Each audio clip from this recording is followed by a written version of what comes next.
Wow, I love the background. Gary, I mean, I This can is the direct see the translation. Chinese title for the movie. That's awesome. It is the Chinese title. In Chinese. That's awesome. I wish I could have that background too. James, fate draws us back together. Now your enemy's my enemy. How did that happen? Well, you live long enough. First of all, I would like to congratulate you on the debut directing in the James Bond franchise. I know you're dying to direct this franchise when you first met Barbara. You mentioned you actually introduced yourself to her in 2015. Why does this franchise, so appeal to you? Especially you are the first American director who ever directed this classy British movie. I could say, it was, from being a Bond fan from life, but it really came from seeing Daniel in Casino Royale, which brought me back into the franchise, and for me, it felt like a really fresh restart to the character and to the franchise, especially in terms of the complexity he brought to the character. I thought it was just so interesting.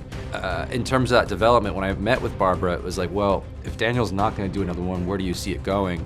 And even in that meeting, we couldn't really imagine another person playing Bond. So 5 years later, when Danny Boyle dropped out of the project, but Daniel Craig was still giving me Bond, I reached out again and said, hey, I would love the opportunity to talk to you guys about this and potentially direct it.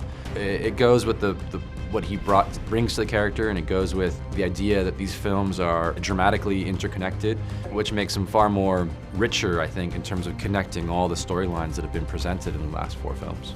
And we all know this is Daniel's last Bond movie. Did you feel pressure when you know that you're gonna make this? This is an iconic one for sure. There was a lot of pressure. I don't know if the pressure came from the fact, as you say, like it's his last film, or the fact that, any number of factors that have to do with legacy.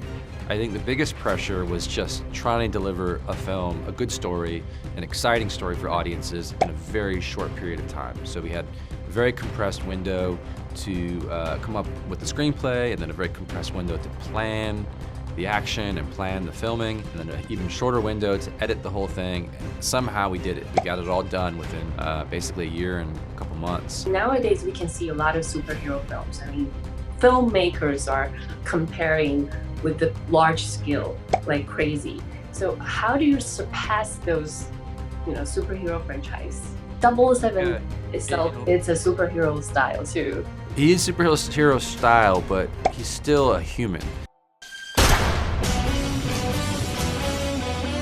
Hi. It's good to see you again since, the last one was Spectrum. I missed the time when we can actually fly to do the interview with you. I also know that you do musical, which is pretty surprising, right? Do you? Who said that? Well, I read it on your file. Like, That I did a musical. Yeah, and oh, well, first of all, I would like to congratulate you on the honorary rank from the Royal Navy. I think you're the first. Are you the first one ever, because of a patriotic character that you play, to receive that honor? No, there have other people been given the rank before, but first actor, I think. I don't know. You are. I think No, you are. no, I don't know. I'd have to check on that. I'm not sure. Can you actually commend anyone in the Royal Navy? 别忘了订阅我们的频道，打开小铃铛就不会错过任何精彩内容，随时上架。我们下回再见。